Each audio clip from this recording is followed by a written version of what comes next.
A sharp sting, a wave of dizziness. Darkness. Isabella's head throbbed as consciousness slowly returned. Voices drifted through the haze, muffled and distant, like a dream she couldn't wake from. She tried to move, but her body felt sluggish, heavy, as if she were sinking into the floor. She forced her eyes open. Blurry light, cold air, a sterile, metallic scent. She was not at the party anymore. Isabella's breath caught in her throat. Where am I? The dimly lit room had metal walls and a swaying fluorescent light overhead. The air smelled of antiseptic, the kind hospitals reeked of, but this was no hospital. Her wrists, bound, thick leather straps dug into her skin. A wave of panic surged through her veins as she tugged against them, but they wouldn't budge. Think, Isabella, think. Footsteps, heavy, calculated, approaching. The metal door creaked open, and a tall figure stepped inside. He was dressed in an expensive three-piece suit, but his presence radiated danger. His sharp blue eyes gleamed under the dim light, his face partially shadowed. A long, jagged scar ran down the side of his jaw, adding to his menacing aura. Finally, he said smoothly, we meet properly, Isabella Knight. Her stomach twisted. He knew her real identity. Who are you? She demanded, her voice hoarse. The man chuckled, stepping closer. I go by many names, but let's not waste time on introductions. You and I, we have unfinished business. Her heartbeat thundered. Business? You must be mistaken, she said, forcing calm into her voice. I don't know you.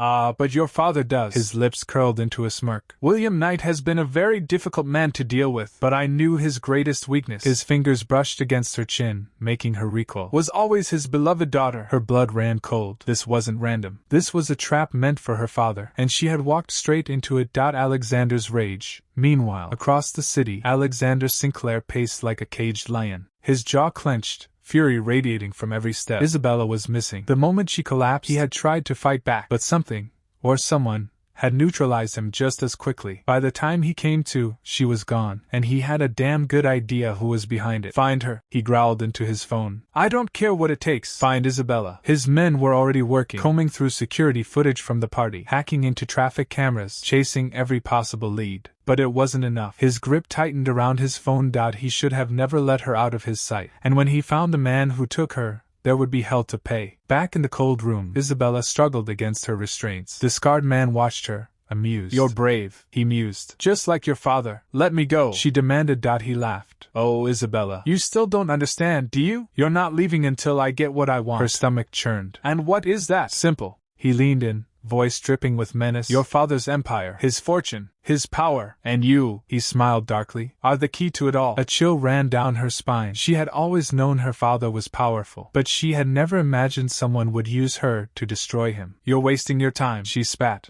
He won't negotiate with criminals. The man's smile widened. Oh, sweetheart. He doesn't have a choice. Her breath hitched as he pulled a phone from his pocket and dialed the number. The call connected. Hello, Mr. Knight, the man said, eyes gleaming. I believe I have something. Someone you might want back. There was silence on the other end. Then, her father's voice. If you hurt her, William Knight's tone was ice. I will burn you to the ground. The man chuckled. Let's not get dramatic. I have an offer for you. Your business for your daughter's life. Another pause. Tick-tock, Mr. Knight. You have 24 hours. Otherwise, he looked at Isabella, smirking. You might never see your precious daughter again. With that, he ended the call. Isabella's heart pounded. Her father would never bow to a threat like this. But would he risk losing her? She wasn't sure. She wanted to know the answer. Across the city, Alexander received a text from one of his men. They found something. A black SUV had left the party right after the chaos. They traced it to an abandoned building near the city outskirts. Alexander didn't wait. He was done waiting. Within minutes, he and his men were on the move.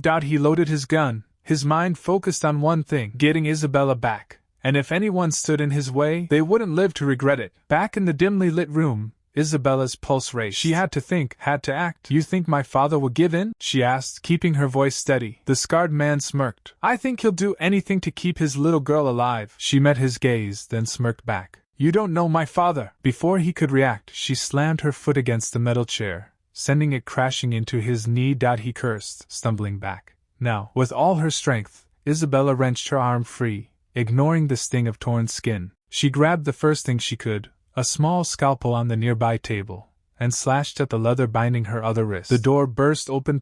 Two guards rushed in. Isabella didn't hesitate. She ducked as one lunged at her, spinning just in time to avoid his grip. The other reached for her, but she grabbed the loose chair and swung it hard. The impact sent him crashing against the metal table. The scarred man recovered, rage blazing in his eyes. You little... Bang! A gunshot echoed through the room. The guards froze. The scarred man stilled. And then, the door swung open. A tall figure stood at the entrance, gun raised, expression murderous. Alexander. Isabella's breath caught. He came. The scarred man sneered. You're too late. Alexander's finger twitched over the trigger. Try me. The tension in the room crackled like electricity. Everything was about to explode.